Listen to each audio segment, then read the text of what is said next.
Okay, hello everyone. Here I want to provide a tutorial on how to check RAM on Realme C67 device. By checking the RAM, users can identify if their device is running low on memory, which can cause slowdowns and performance issues. Okay, and then first thing first, you have to activate the developer options on your device. Well, open please the settings menu on your device.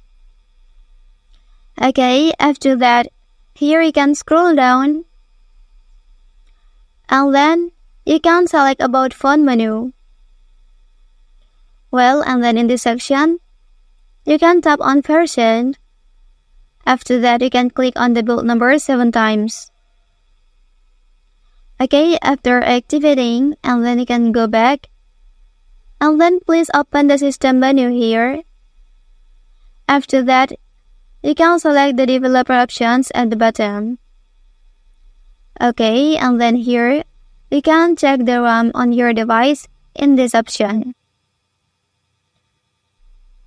Okay, that's the tutorial on how to check RAM on Realme C67 device.